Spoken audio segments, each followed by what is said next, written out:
Pavan Sukhdev es asesor especial y líder de la Iniciativa de Economía Verde de la UNEP, un proyecto para demostrar que la economía verde no retiene el crecimiento, sino por el contrario, es el nuevo motor para el progreso económico, desarrollo del empleo y la reducción de la persistente pobreza, buscando el desarrollo sostenible a través del correcto aprovechamiento de los recursos naturales. Después de una larga y exitosa carrera como banquero, Pavan decidió tomarse un tiempo para llevar a cabo sus proyectos ambientalistas. Gracias a esto, nace TIB, The Economics of Ecosystems and Biodiversity. Ahora busca intereses sostenibles a largo plazo en economía ambiental. The green economy is not a new concept. In fact, many years ago in 1989, Professor David Pearce and Professor Ed Barbier wrote something called Blueprint for a Green Economy. And the idea was that by investing in new technology to save energy, to reduce materials use, and to convert from fossil fuel usage to renewable use, you could actually improve economic output, economic performance. And they were questioning this assumption that people always make, that somehow by going green, you are reducing economic growth, you are creating unemployment, or you are adding poverty. And they think they're losing money. Or losing money, as the case may be, yeah. So this was the genesis of the green economy. But after that, and since then, a lot of more work has been done. And I guess our project on the green economy has made it more clear what exactly is a green economy. How have you changed that concept, and what is its goal right now? Today, we see the green economy, frankly, as the only kind of economy that can deliver sustainable development and that can really solve the problem of persistent poverty. And we see also the green economy as the only kind of economy that can manage to do all this at the same time reducing ecological scarcities and reducing environmental risks. So basically it means it's the only economy for the future. We cannot have anything else. Unfortunately, today there is still too much invested in the brown economy, and that's why the change is taking so much time. What is brown economy? The brown economy is the opposite of the green economy. The brown economy is one which does not deliver to the whole of society, creates problems of poverty, adds to environmental risks like climate change, increases ecological scarcities like fresh water and nutrients and soil fertility and so on. So it does all of the opposite things. How do you go about green economy concept reaching the policymakers? I'd say in terms of reaching the policymakers, I think we've reached more than we haven't. So that's good news. So I would say 60-40 have understood that yes, there is an alternative. But there are some countries which are taking it really fast, like South Korea, China, and there are some sectors where you are seeing huge explosions of green economy ideas. You're seeing, for instance, in agriculture, people are picking up the concept. You're seeing that in forestry, you're seeing that in renewable energy. There are some sectors in business which are, if you like, embracing a green economy much faster than the other sectors. Are more developed countries getting the concept, grasping the concept more rapidly than developing countries? I would say the first movers in some cases like Germany and Europe were developed countries. But today, the fastest progress is in the developing world. Actually, I'm seeing progress in China, in India. I'm seeing amazing stories coming. Uganda for organic growth, organic agriculture growth. The best example for solar photovoltaic is actually Bangladesh. So, some of the best examples that I have with me today are in developing countries. Can you explain to us the Bangladesh example? Sure. In Bangladesh, there's a company called Grameen Shakti. Grameen Shakti is basically a subsidiary of the Grameen Bank, which is a microfinance bank in Bangladesh. And what they do is they purchase solar panels and sell them to housewives, who then pay for them by connecting up electricity to their neighbors. So the housewife in Bangladesh, in the village, becomes like a mini electricity company. And she's charging the money to her neighbors so that they can pay her and then she can pay back the loan from the bank. And the panel is very simple. It's like about this big. And it provides enough electricity for 1 or 2 light bulbs in her home and 1 or 2 light bulbs in her neighbors' homes. So the good news in this case is that this model works. There are already 400,000 homes in Bangladesh, in villages, which are using solar photovoltaic. And this is much better than kerosene. Now, kerosene is a very damaging fuel because, as you know, you breathe the fumes of kerosene lamps, you can result in problems with chest infections and bronchial problems, and essentially a health problem has been converted into a green economy opportunity. So that actually busts the myth that it can be too costly to implement. Yeah, exactly. I mean, the reality is that if you have the right enabling conditions, in this case, microfinance is the enabling conditions. If you have the microfinance available to the poor family, clearly there is an economic model which is commercially viable. The banks are lending money against this, so it works. How does one go about putting numbers to the resources? How do you go about accounting those resources? Well, you know, I've always said that if you cannot measure it, then you will not manage it. And this is the same thing applies for nature. What you do not measure, you will not manage. And part of the problem of measurement with nature is that what nature provides us, clean air, fresh water, the ability to go out and enjoy yourself in a national park, bees and insects to pollinate your crops and your fruits, all these things are free. Nature does not send you invoices for pollination, and it does not send you invoices for clean air.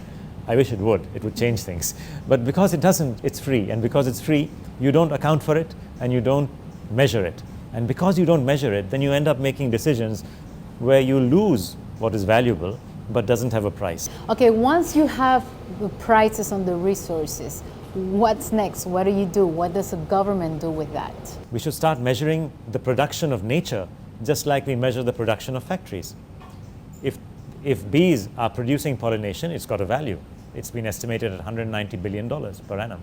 Well, we should reflect that value in the accounts of society. Today, the accounts of society, the so-called GDP accounts, PIB in French, these accounts do not include natural production. And also, because they don't include natural production, if you lose nature, in other words, if you lose a watershed or if you lose a forest, you don't account for the loss.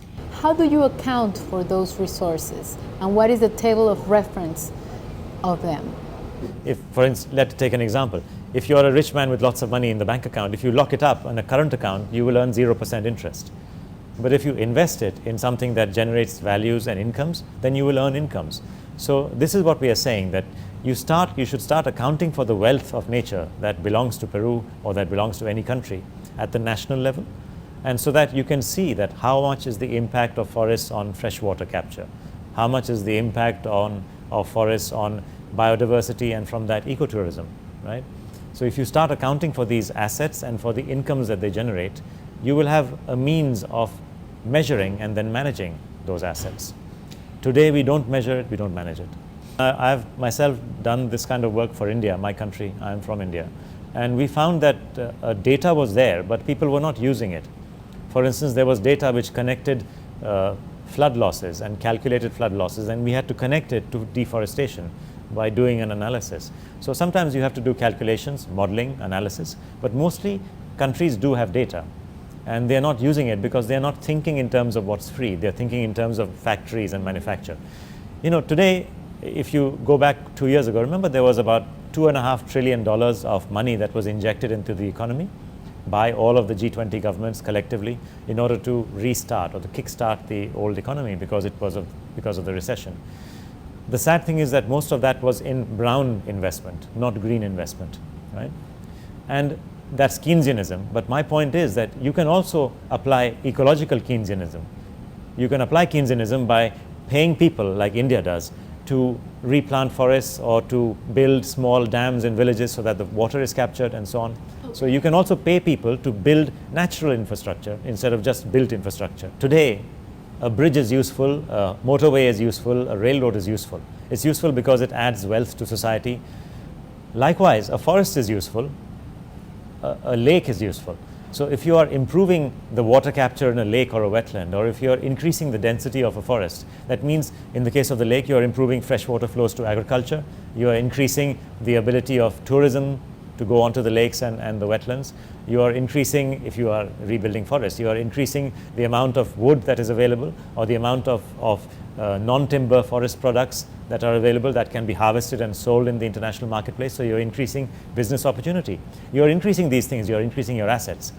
Why aren't you paying anyone to increase those assets? Why must you wait for nature to work against you poor thing, when you are busy destroying forests and filling up wetlands, not you in Peru, but I'm saying people generally. So the whole point is you can pay people to build ecological infrastructure like forests and wetlands and lakes, just like you can pay people to build physical infrastructure like railroads and dams and bridges. So at the same time that the government is paying to people who help conserve the resources, it's saving money at the long term. Because if you don't have water, finally you will have to end up finding much more expensive means. There was a lovely example, in fact, in New York. In New York, at one point, they wanted to invest in a water treatment plant, which would cost something like $6 or $7 billion, and it would cost something like $300 million every year to run. Then they did a calculations which showed them that if they just wrote contracts with the farmers in the Catskills Mountains, which are just a short distance away from New York, the water catchment of the Catskills could become so pure that you could literally take that water straight down to New York. That's what happens today. So the city of New York, more than a decade ago, decided to invest in water capture in the Catskills Mountains by writing contracts with the farmers, and so that they could lease those water reservoirs, keep them clean, keep them protected. And today the water in New York comes through clean from the Catskills Mountains reservoirs. And not only did they save $5 billion, because the cost of writing all these contracts was less than $1 billion, they saved $5 billion by not building the factories, water cleaning plants, and they save $300-400 million every year, because guess what? Nature doesn't send you bills. Does the green economy concept clashes with the activities of extracting activities of minerals or oil? So there are two sides to it. One is the use of fossil fuels, and the other is the production and sale of fossil fuels. Yeah? In terms of drawing minerals and drawing fossil fuels from the ground to sell to the international marketplace, important thing to bear in mind is at what price do you sell, given that fossil fuels are a scarce resource? Is it better to pump them into the marketplace today? And please remember that countries like the USA are conserving their fossil fuels. They are building oil stocks. My question to you is Peru building an oil stock? Or are you going to wait for the market to increase the price of fossil fuels and then end up being less able to perform and to deliver wealth and prosperity to your people? You have to really plan the use of your resources, because you can only drill oil once, right? It's not something that's available to you in 10 years' time or to your children in 20 years' time. You can only drill oil once. You have to decide when to drill it so that you can get the best money for it. Okay, so that's one side of it. All of these, sorry. Yeah, but the second side is using the oil. We know that the use of oil as fossil fuels is causing global warming. We also know that oil has all kinds of other uses which are perfectly valid. So drilling oil itself is not the problem. The problem is the energy use of oil, not the 100 other uses of oil that we have, like plastics, for example. And so the key question to ask is, to what extent can you get a benefit for the society and from the international community by changing a policy, an energy policy, where you invest in renewables, you invest in, for the sake of argument, new energies, and create a new development within your economy which enables you to compete in a new energy marketplace. What's the value of that is what you need to calculate versus the cost of not using fossil fuels. Everything you're saying implies for people to have a long-term thinking, and most of the times it doesn't happen in governments. Well, most countries, most governments in most countries last for 4 or 5 years. So it's always a big challenge, and that is one of the big challenges in every country. I'm not talking about Peru or India or anywhere, but everywhere. And this is something that society has to think about, that we need to get much more interested in our own long-term future than just the next 4 years. In a more personal keynote, how did a banker end up being so interested in ecology and green economy? Greening and the environment. Yeah. Actually, because of logic, and I could not, as a banker and as someone in markets, I could not understand why are some things free and why are some things worth so much money. If I watch a beautiful sunset, that's free. If I go and see a film, I have to pay money. If I buy water from a bottle, mineral water bottle from the supermarket, that costs me $1.50. But if I go to my neighborhood spring in the mountains, I drink the same water for free. How come some things are free and some things cost money? And this made me go back to my early days where I had studied economics and externalities.